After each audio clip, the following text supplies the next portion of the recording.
huge debt to Michael Bordeaux and John Cochran and to many others who organized this conference, Marie Christine.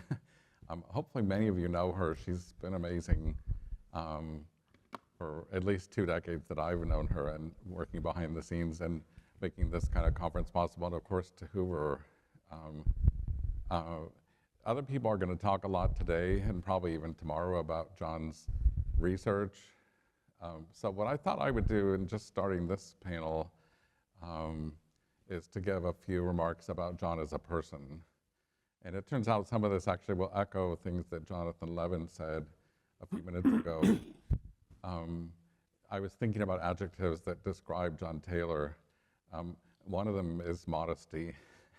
I'm not sure he would have never organized a conference like this for himself. There are other people you probably know who would be happy to organize their own.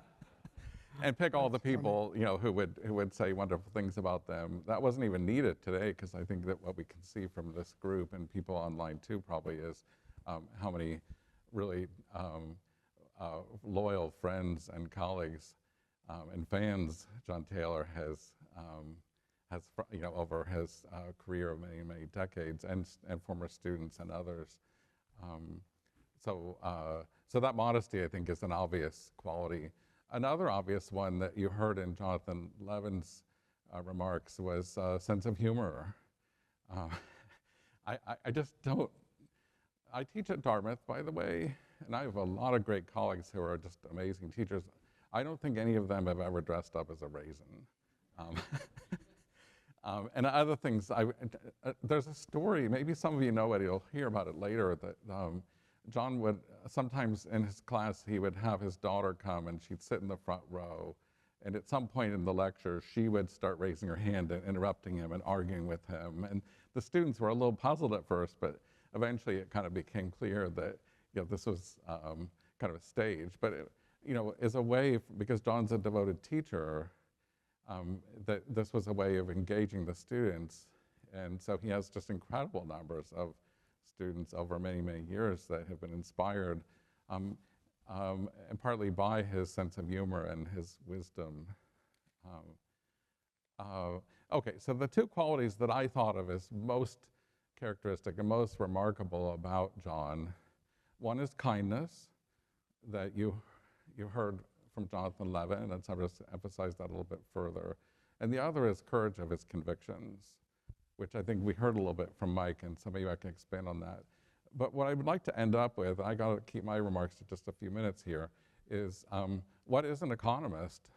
And how do we know that John Taylor is a really great economist? We got to go back to what is that word. So, but let me first say, in terms of kindness, I'll just give you a case study. Since we got the data, we just need a case study to go with it. So I'm a case study. I was a graduate student of John's. I took his first year graduate macro class in the fall of 1984. I passed the class. And 5 years later, I was a PhD student and he was my advisor. I was struggling with my job market paper. I was scared to death. We had to mail it out in a few days. And John emailed me. He said, look, just come over to my office this Sunday. Come over to my house this Sunday. We'll sit down and we'll look at your paper. So I came over at 2 o'clock, beautiful afternoon like today, and we sat in the garden outside of his house for probably an hour and a half, going line by line. And I know there are other advisors who do that with their dissertation students, but John, I'm just immensely grateful ever since for that degree of kindness that you showed, and not just to me, but to many, many others. Okay, what about the courage?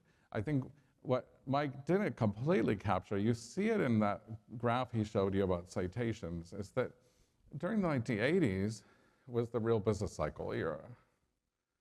And Kidlin and Prescott and Charlie Plosser and others doing amazing work in developing new models, what we now call DSGE models. But they're called real business cycles because money and monetary policy didn't have a role. And John was almost unique in continuing to work on models where monetary policy was important, and to train PhD students like Volker Wieland and John Williams, and there's a bunch of others who are here. I don't want to list them all, but and that was really important, and it was courageous because John didn't just go with the flow of the mainstream of the profession at that time. Likewise with nominal wages. When I was doing my job market paper, which was on staggered nominal wage contracts, there were other people who said to me, "That's ridiculous. Wages are not allocated. Nominal wage stickiness doesn't matter." And I was discouraged. Fortunately, John encouraged me to continue with it. Here we are, 40 years later? Nominal wage rigidity is a critical part of many macroeconomic models. And so it was just another kind of element of his courage of his convictions. I can't go through all the other examples Michael Barro mentioned to you. I think we'll hear more about them today. But the combination of kindness and courage is rare. It's rare. There are a lot of people who are kind and timid. And there are people who have the courage of their convictions, but they're very blunt and kind of difficult. I may be one of those. But John is amazing because he has that combination of the kindness and the courage of his convictions. Okay, so what about the word economics or economist? It's not Adam Smith who invented that. That word, it comes from a Greek word, oikonomos. So I was just doing some checking the last couple days. That word was used in Plato's Republic. Pretty amazing, isn't it? The word oikonomos. And what it meant in Greek was a steward, a trustee. And so Plato's Republic talks about what are the characteristics of a good trustee, a good steward. Of course, they're kind to the people who work for them or work with them. They're careful, they're respected, they're trustworthy. There's great philosophers, I can't list them all, but in the Greek literature, talking about this for hundreds of years, what makes a really good steward? Then fast forward a little bit, the rabbis are translating the Hebrew scriptures into Greek, and they use oikonomos for Joseph. The story of Joseph in the Bible, remember the one with the rainbow-colored coat? Because he was the one who worked with Pharaoh when there was the famine and the feast to make sure people didn't starve. And so the rabbis call him the good steward, the good oikonomos. And then, fast forward a little further, Jesus talked about stewardship in his parables. In one of his parables, he says, "Who is the good and faithful steward?" Of course, in Greek, who's the good and faithful oikonomos? So I just want to end these remarks to say, we all know an amazing steward, an amazing economist, a great economist, a kind economist, a courageous economist, a wise economist, a trustworthy, respected economist. They're so thankful for that ability to interact and engage with John over these years. So I just want to say an applause to John. Thank you.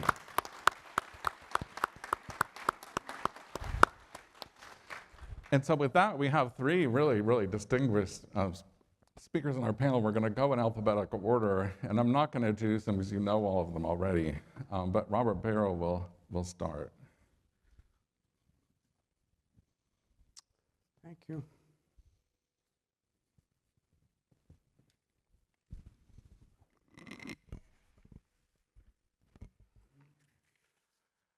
So I wanted to begin with a previously untold story of how I owe my position at Harvard University to John.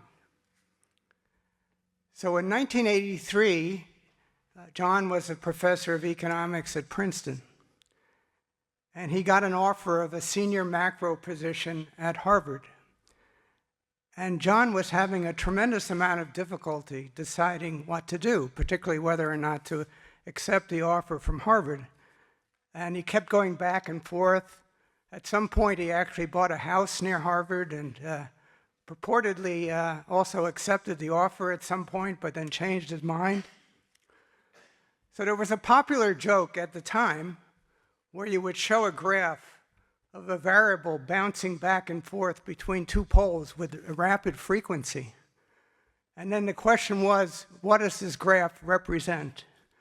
And the answer was that it's a Taylor series.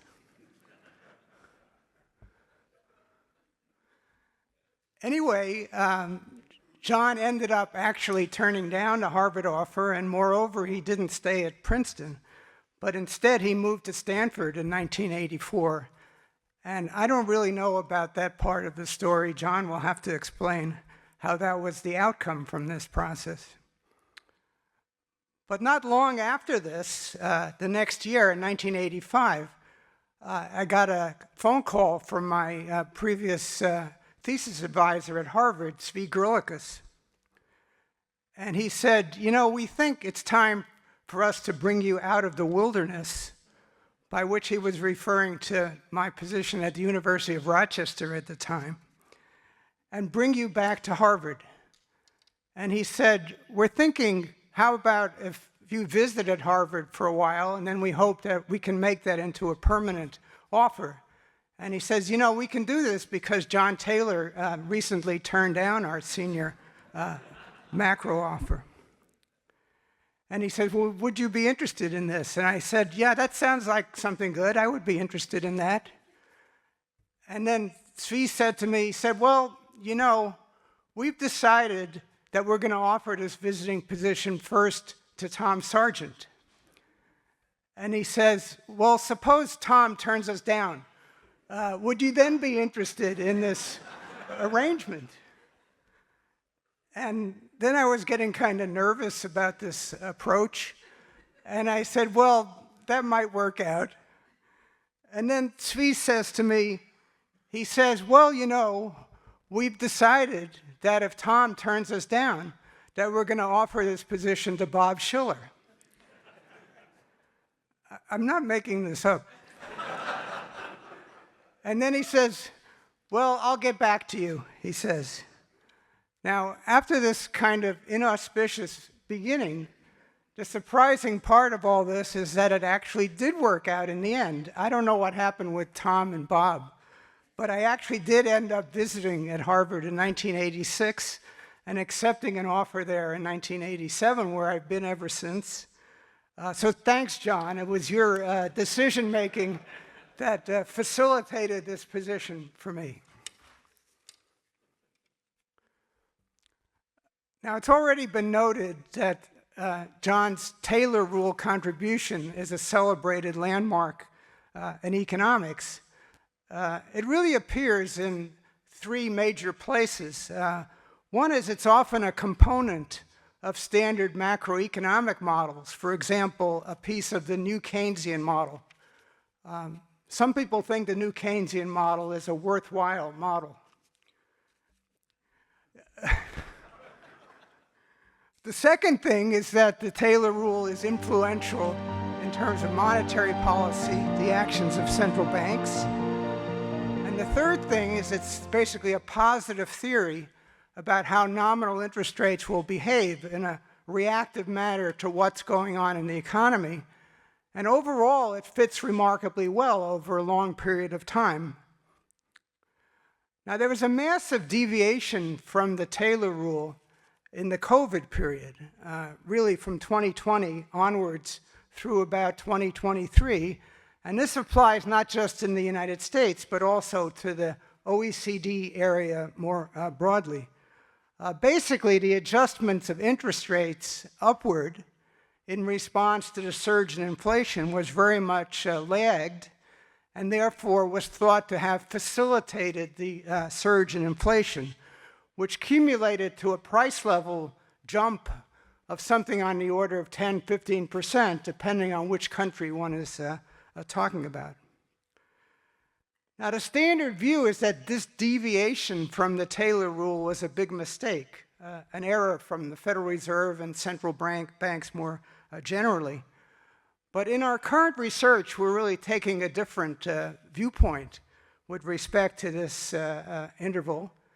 And we think that you can think about the surge in inflation as a part of a state contingent fiscal policy, which if you look at it that way, it's not completely crazy. Basically, what you had was a vast expansion of government expenditure, mainly in the form of transfer payments.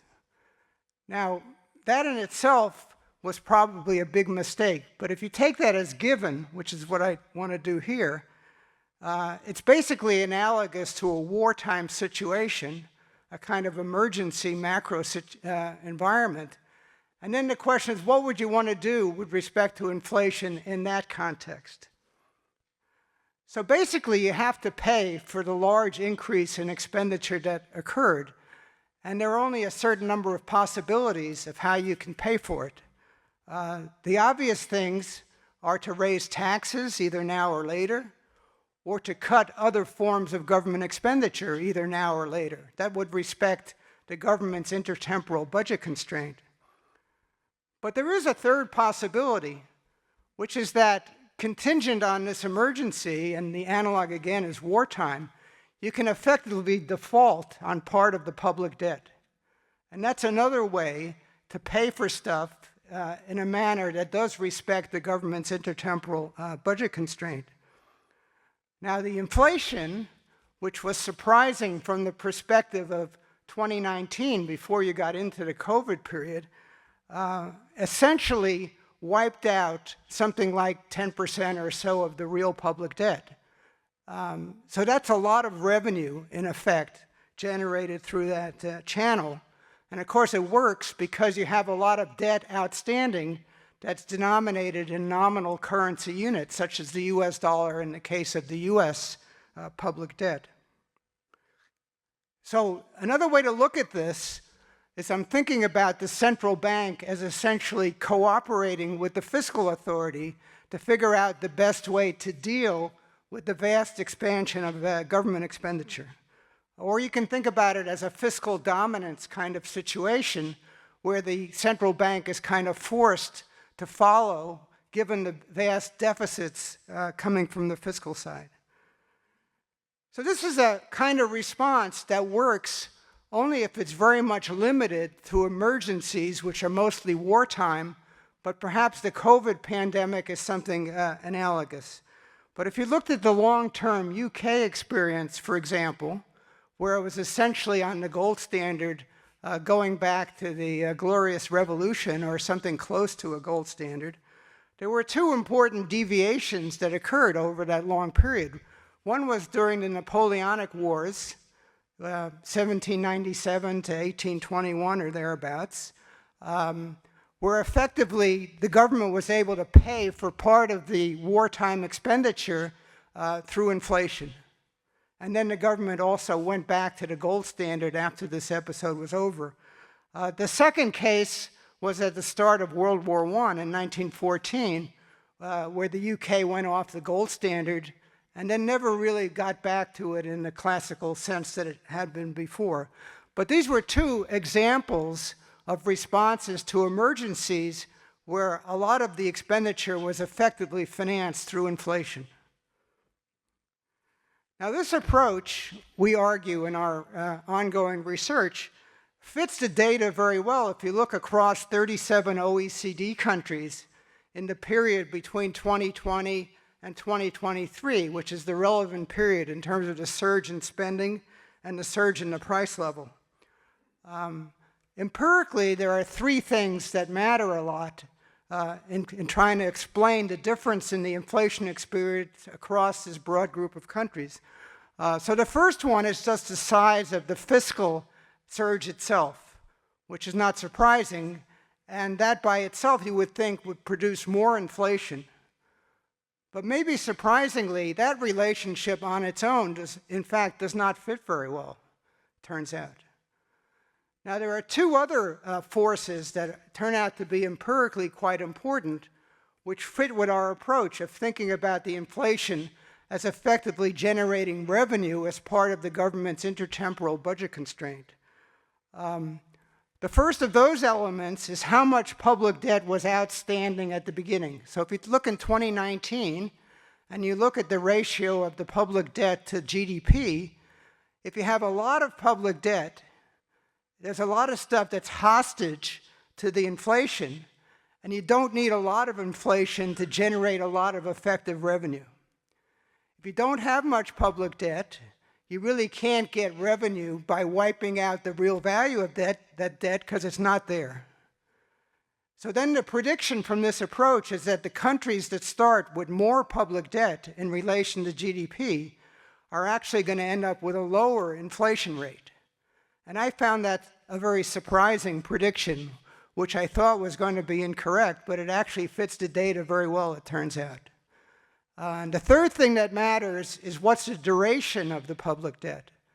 If it's very short term, the only way to get the revenue is to have extreme inflation over a short period.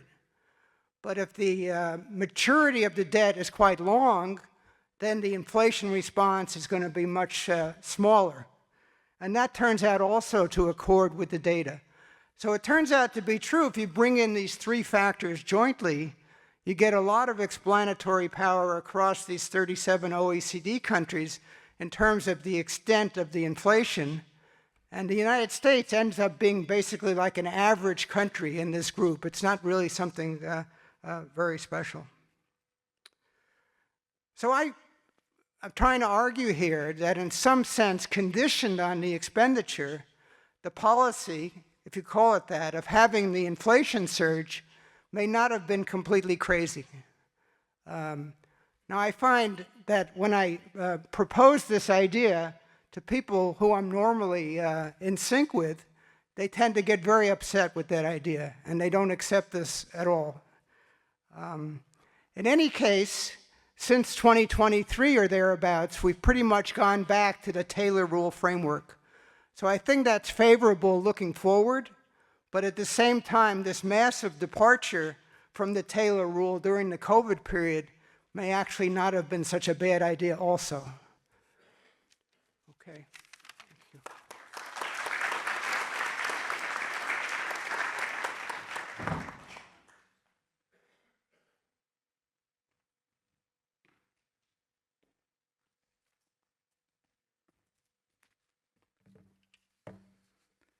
So it's an honor to be here at this conference celebrating John's illustrious career. Mike and John were kind enough to sort of assign me an open topic. And what I decided to do was to be a little bit of a historian of John Taylor, to go back to his earliest work and then try to trace some thematic elements.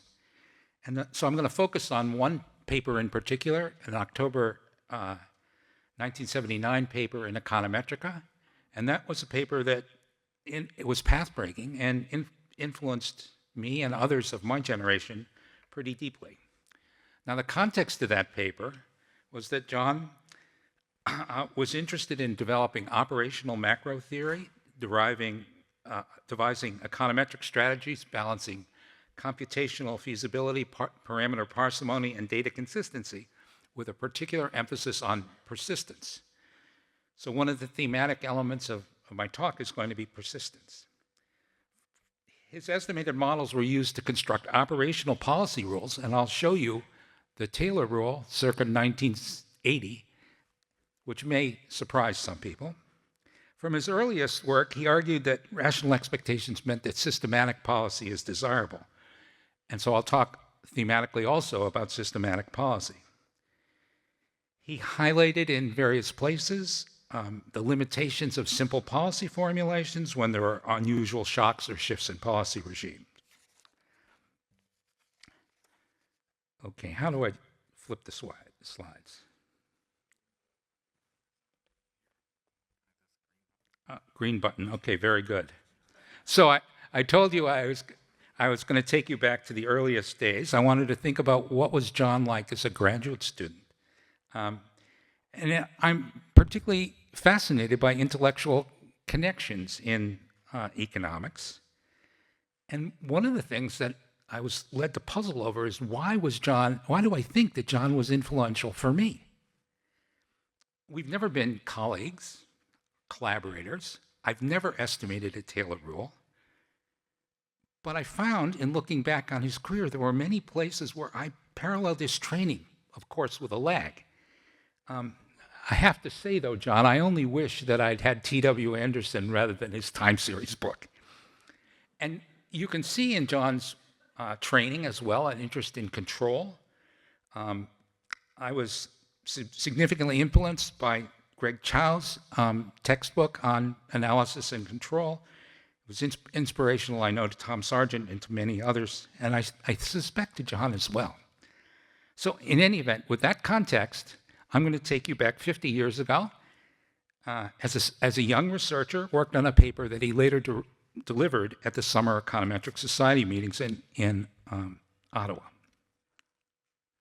So here's the paper.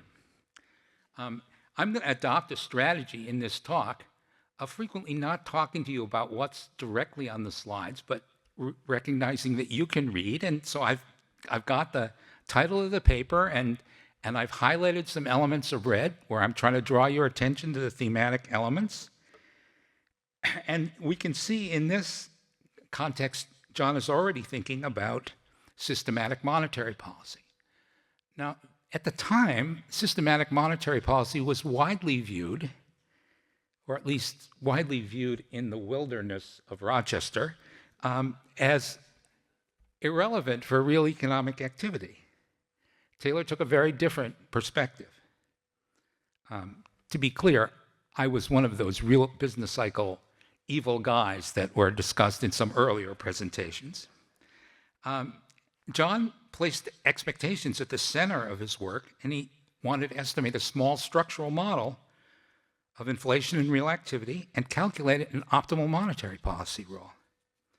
And ultimately, this program has revolutionized macroeconomics. It's revolutionized macroeconomics not only through the Taylor rule, but through the way in which we approach problems. And if at some stage we need to come up with an alternative to the Taylor rule, then we know what the program is. We know how to think about this, and we know how to evaluate alternative rules. So here's the model. It's a model that contains two equations, one for real activity and one for inflation. As I said before, John was schooled in time series analysis by T.W. Anderson, and there are some very shrewd elements of this little model. There's an AR2 for output, or output relative to potential, and that's a pretty hard time series model to beat.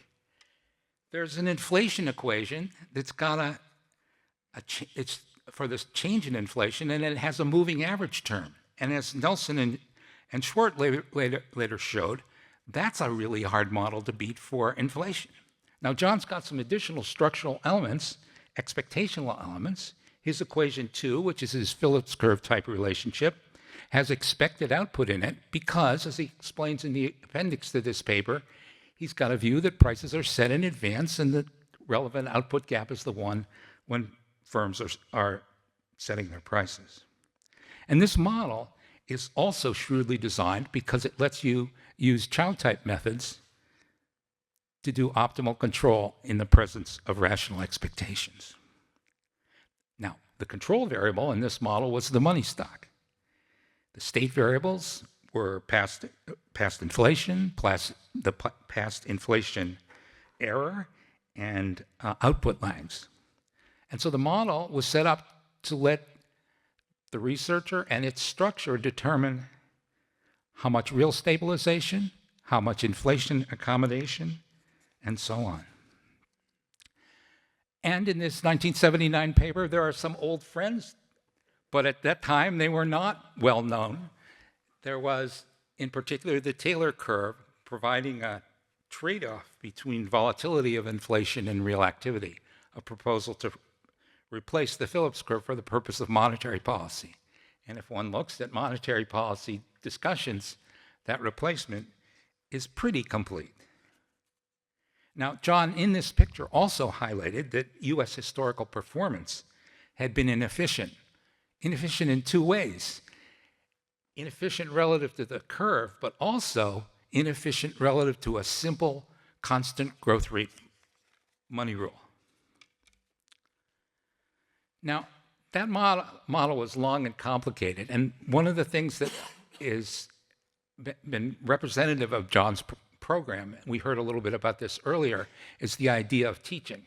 So he followed this long and complicated paper with a couple short papers in the AER that basically explained to those who were trying to learn about this stuff, and was certainly in that category, how things worked, what the critical elements were.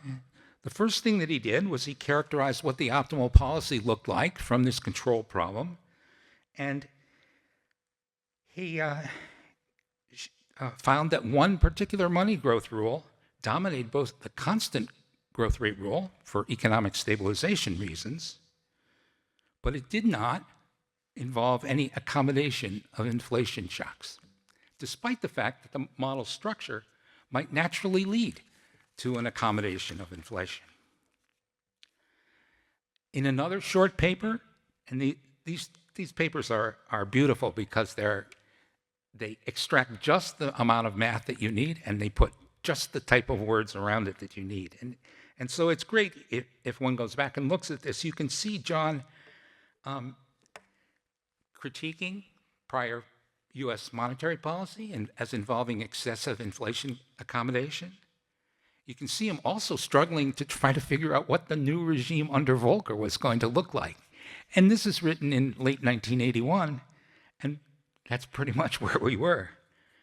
Now, a final thing that I want to point out, which is relevant to the recent experience in the United States, is that John warned that interest rate targeting could lead to excessive accommodation if the interest rate was not adjusted in the face of rising inflation.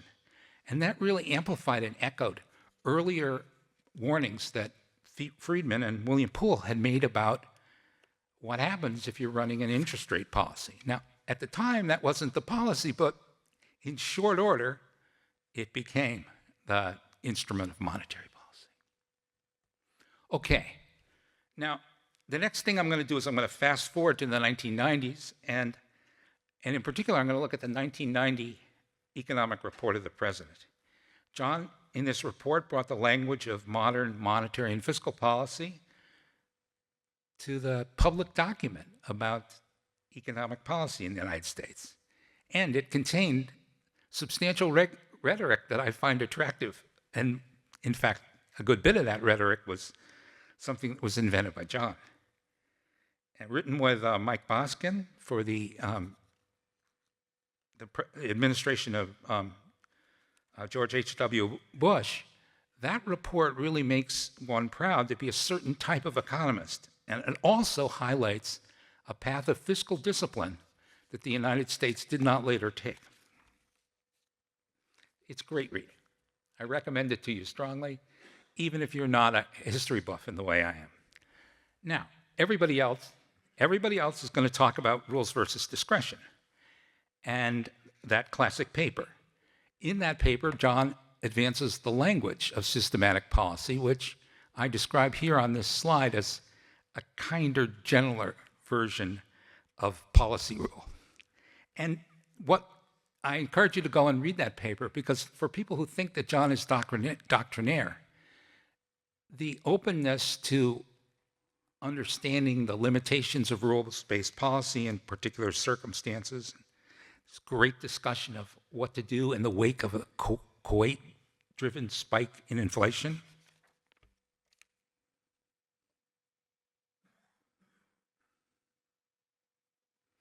And so I'm going to close here, although I have more remarks that'll be available in printed form, just to think about the Taylor Rule in practical policy circa 2007.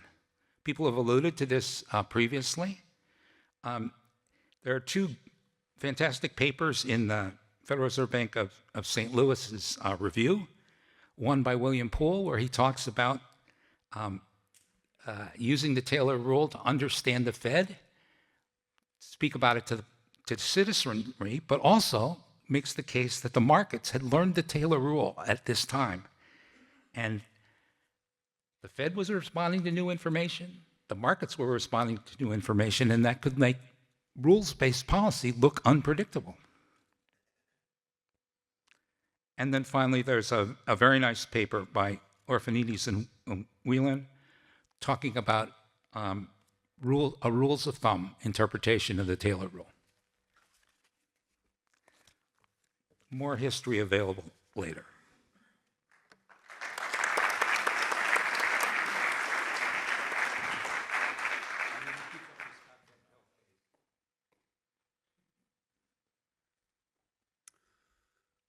Yeah, I'm very pleased and honored to be here. I decided to entitle my talk "Standing on the Shoulder of a Giant," which John Taylor is. It's clear to everybody, what that means. So let me use the occasion of my talk to illustrate that, to flesh this out a little bit more, and start by mentioning contributions that haven't been mentioned yet, namely these two important contributions by John Taylor. Why are they important? Well, they're important to me, as you might be able to tell from the second author on this contribution. The first one is by John Taylor and me, and that appeared in the Journal of Business Economic Statistics.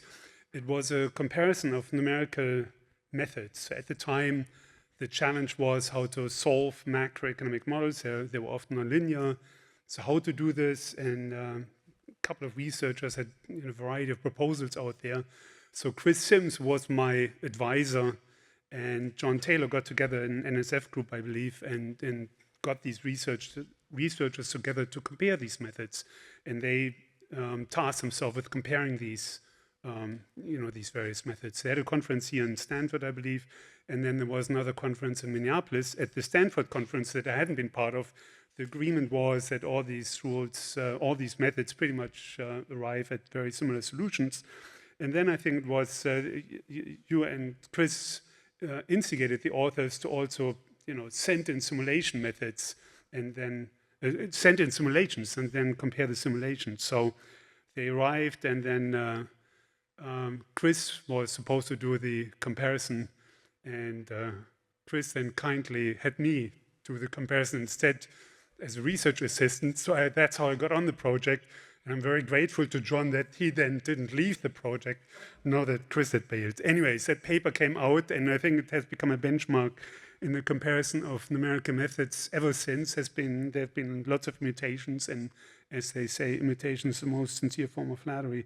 There's also this wonderful, wonderful handbook on macroeconomics that we published in 2016. So I'm forever grateful to John for giving me that opportunity. This is a picture that we took on the occasion of that second handbook conference. But let me go back further in time here on the contributions that are the theme of this this session, which are about monetary policy and overlapping contracts. And let me set the stage here a little bit. This was the rational expectations revolution, and I sometimes imagine what it must have been like to be a macroeconomist at the time. So Sargent and Wallace published this piece in the JP in 1975 where they said monetary policy is ineffective. And the reason is that if you increase the money supply, price and wages would just increase with that one-for-one. And in a rational expectations world where people foresee that happening, it will have no impact on the economy. Now that's that upended old-style Keynesian economics, but it upended it maybe slightly too drastically because it's a benchmark result, but would you really believe it? And so then Phelps and Taylor came along in their piece, 1977. Mind you, there's only a 2-year lag here between that paper by Sargent Wallace and the paper by Phelps Taylor. So I think that discussions appeared in journals much more quickly, which I think we have to do again, showing that the result goes away once you have prices and wages be set one period in advance. And that was really, I think of that as rescuing rational expectations. So it kept rational expectations, but by introducing features that weren't about price and wage setting, it showed that monetary policy indeed can have quite an impact. So then John Taylor followed this up by investigating overlapping contracts, staggered contracts, so where some wages are set in January, but then set for a whole year, let's say, and some wages are set in July and last for a whole year. So you get these staggered wage contracts, and the way John proposed it was that when you set that new wage, you have to take into account not only the wages that have been set in the past, but also that there will be wage setting in the future.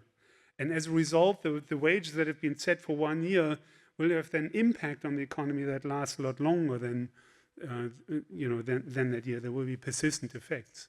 Rereading these papers, and I think Bob did a great job at showing these models, they really resonate with me in terms of what we now see in terms of the new Keynesian economics models. I mean, you change the equations a little bit, and there they are again, except that the new Keynesian models don't have the staggered wage contracts in them anymore. And I think maybe we should revisit this. One thing is, how would you want to set wages? Well, you want to set wages thinking that your wage shouldn't be too far away from the other wages, otherwise everybody will demand your type of labor, nobody will demand your type of labor. Now, expressing that idea cleanly requires a model with wage heterogeneity and so forth, and I think the language at the time wasn't quite there, but for the PhD students out there, I think now is the time to revisit these ideas and see how they can make a difference. That then culminated in the paper that Bob talked about, the second Bob, not the first Bob, in Econometrica, where he took a model of this type and then actually estimated it. And that I mean, I agree with Bob King, that was really a remarkable achievement. Ultimately then also resulting in this book by John Taylor, where he took this even a step further and had 7 countries and developed a macroeconometric model to be used widely for policy analysis. A macroeconometric model that took rational expectations seriously. So it really combined the best of both worlds from those that like Keynesianism and those that like rational expectations. I mean, it found a cool middle ground. Okay, so I mean, it's clear, why this work is important. Is it lasting? Yes, it is. So here's an example that I took from recent work by Alvarez and Lippi. So Fernando Alvarez and Lippi, this is just one example of many that one could pick. So Fernando Alvarez and Lippi have set themselves the task of comparing various price-setting schemes. So the one that's most popular these days is called Calvo price setting, but there are many other proposals out there, and standard contracts is one of them. And so they said, let's compare them. Are there some unifying features that they all have? So in this Econometrica piece, they looked at what happens when you reset prices. You can set this for a number of goods, n goods, rather than just one. And they showed and argued essentially that as you reach n equals infinity, you get back to the staggered contracts that Taylor proposed. So it's so these ideas are still very much alive and around, and I think we should revisit them even more forcefully. So with that, it's clear, that we are really truly standing on the shoulder of a giant in where we are in this profession. But I've done even better. I decided over time not to just stand on the shoulder of a giant, but also stand behind the shoulder of a giant. So thank you, Ron.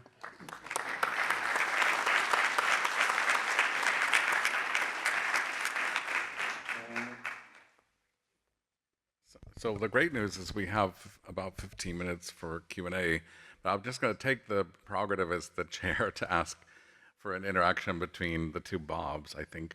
And of course, Harald can jump in too. But so the Bob King, you talked about how the Taylor Rule paper, which is a Carney-Rochester paper, was the kinder and gentle. John emphasizes in that paper that it's not a rule that can be followed mechanically and blindly, that you need good judgment, and if you're going to deviate from the rule, you do it carefully and you explain why. And so I think the question for the two of you is, to what extent, if it was appropriate for the Fed to help fiscal policy in 2021, was that transparent? Was it systematic? Was it accountable? Was it prudent? Was it consistent with optimal control? Because Bob King, you have done work on optimal monetary and fiscal policy, I think, at certain points. And I'm just curious, because I think that if we think of the Taylor Rule as a benchmark and not a mechanical rule, then this is a good case study to sort of talk through, when should you deviate from it, and so anyway, Bob King or the other Bob, either of you want to elaborate on this? Okay, I'll just talk from here. Yeah, please. So I was thinking about the deviation from the Taylor Rule starting from 2020 as perhaps,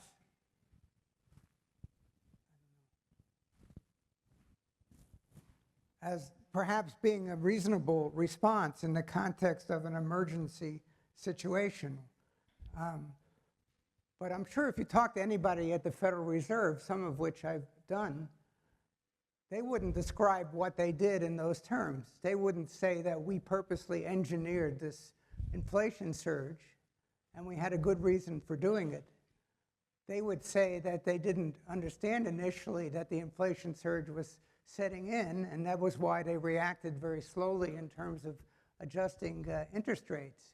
And in particular, they would say that initially they thought it was a transitory problem, not a longer lasting one. So I'm taking it as an as-if proposition, looking at it as though the monetary and fiscal authorities were cooperating, or that the fiscal authority was leading the way through fiscal dominance, and then figuring out what would you have done as kind of an optimal contingent response to the emergency being the vast increase of expenditures. And from that, we get a set of predictions, and the predictions seem to work well. But that doesn't mean that literally, again, if you talk to the central bankers, that they're going to describe what they did in those terms. So in general, I don't think it's a good form of doing research to go to survey people and ask them, why did you do what you did? I wouldn't do that in terms of firms setting prices. I don't think that would be a useful proposition. And here I'm taking the same approach with respect to central bankers. I don't think going and asking them, why did you do what you did, in this case with respect to interest rates, is going to be productive in understanding what happened. So I'm just going to make one short point. You asked us, did we think that the monetary authority should be supporting fiscal actions during that period? Is that?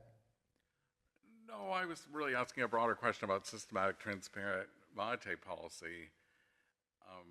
But please feel free to answer whatever you want to add. Yeah, I mean, I have substantial concerns about the boundaries of the Federal Reserve System. And when I think it undertakes a lot of actions that are fiscal in nature. Now, Robert may say these are good.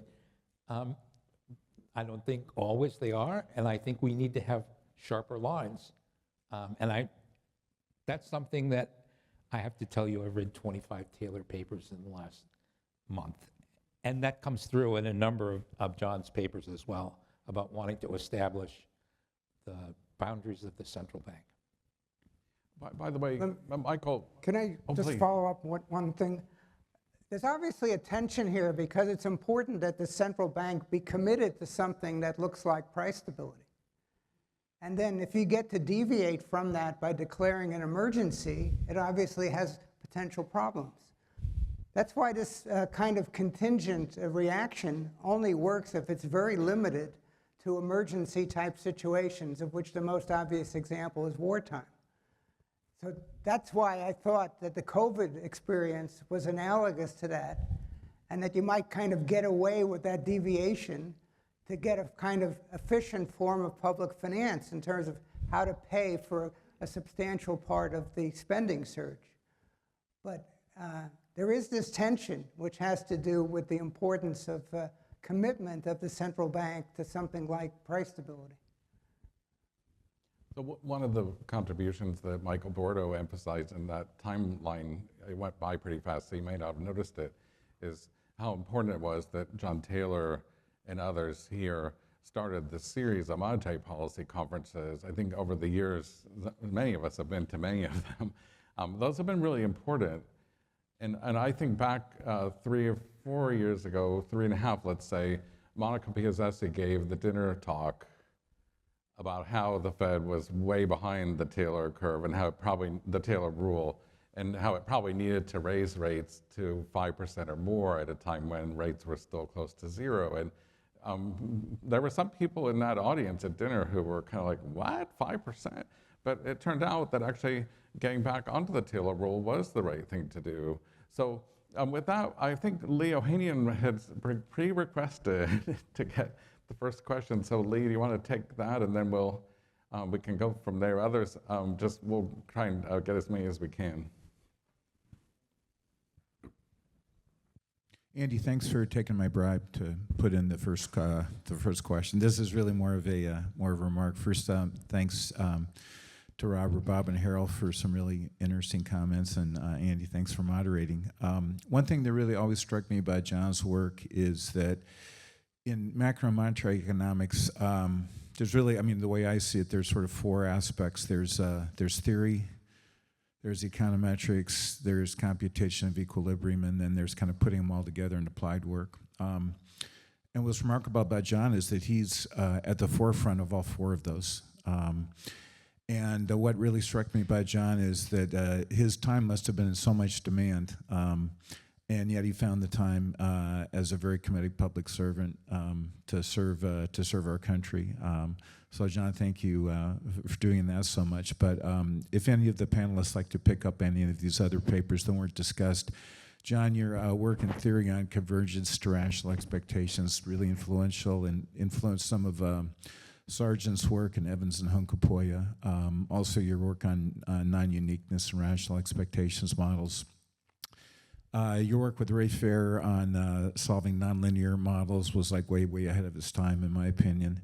And then to top all that off, you used full information methods to estimate parameters long before it was popular, and oftentimes when it was at least when I was on the faculty in Minnesota, was somewhat looked down upon.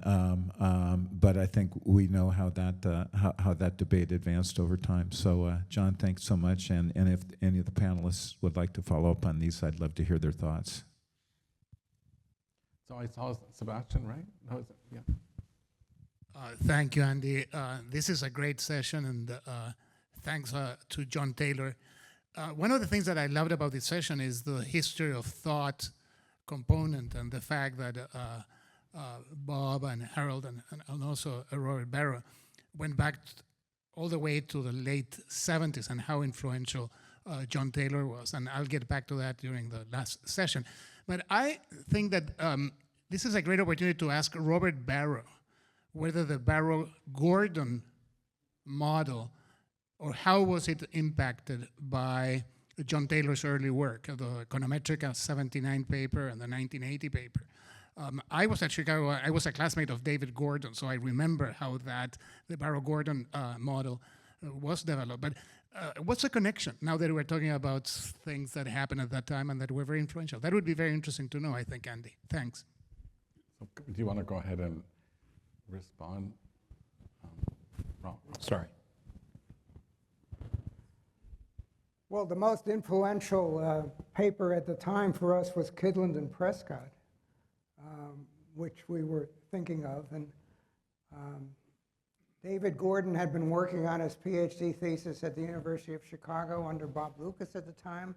And he came to Rochester, and then we talked about things. And I remembered it's only 2 times that I worked out a paper very quickly.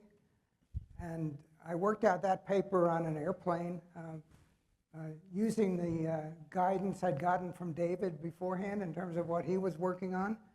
And I say the relationship to Kydland and Prescott. So that's what I remember as influences on that.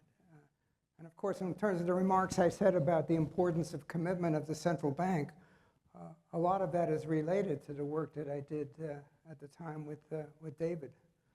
David, by the way, was a ballet dancer as well. I don't know whether you know that.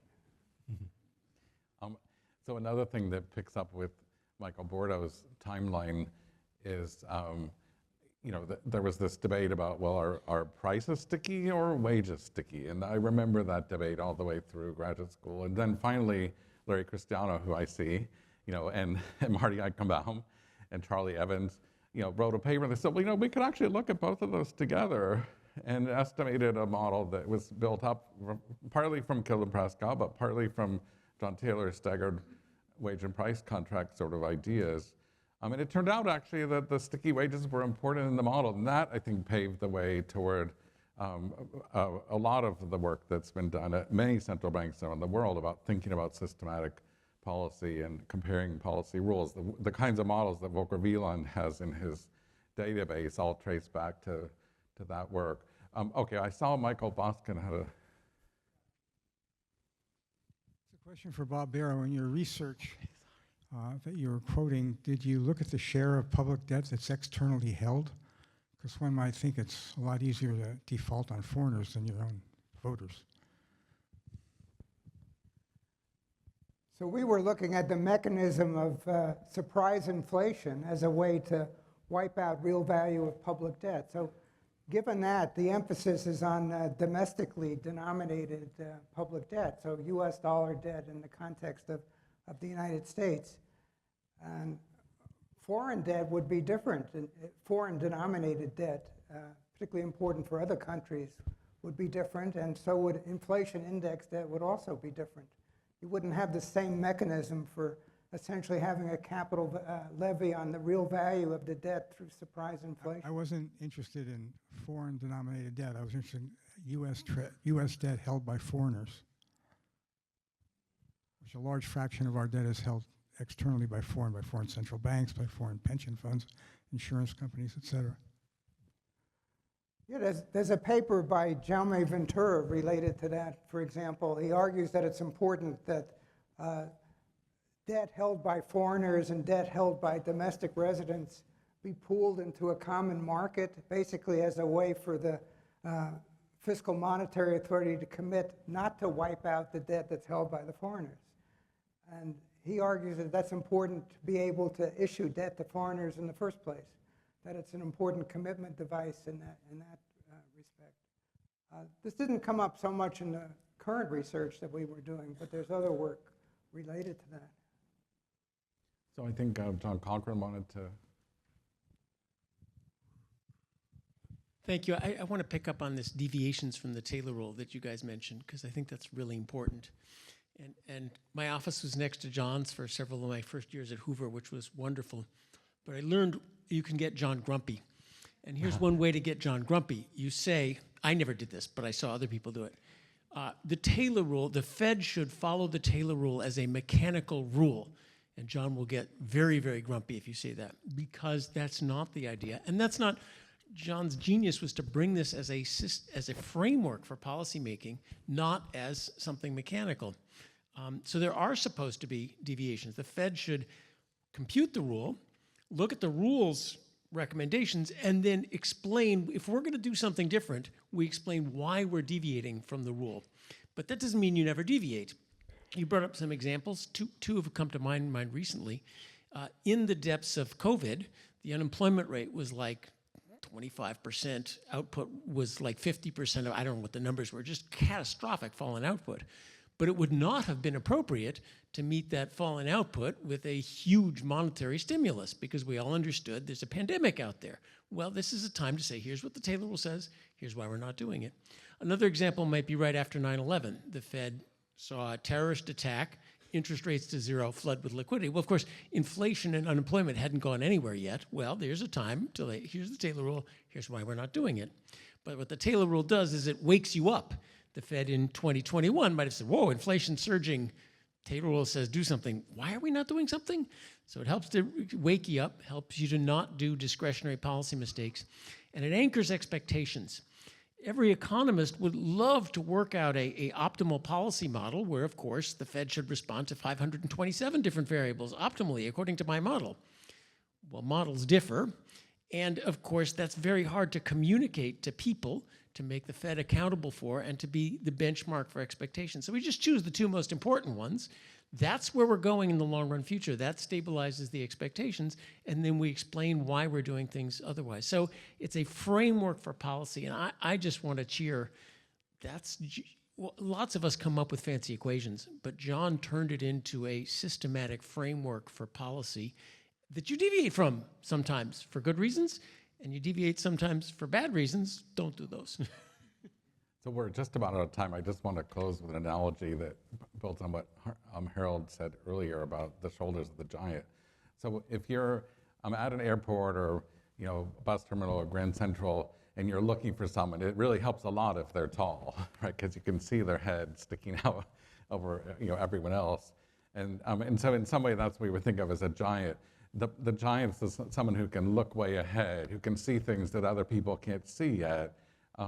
And that's John. The Fair-Taylor algorithm that they developed decades ago was really useful for nonlinear models. And what's been starting to happen in macroeconomics more recently is recognition of nonlinearities like zero bound and other things where the nonlinear Phillips curve, the fair-Taro algorithm, we can be sure. And that was the giant being able to see over the crowd and develop things that turn out to be useful many, many years later. So thank you again to John, and thanks to our panelists. We'll move on.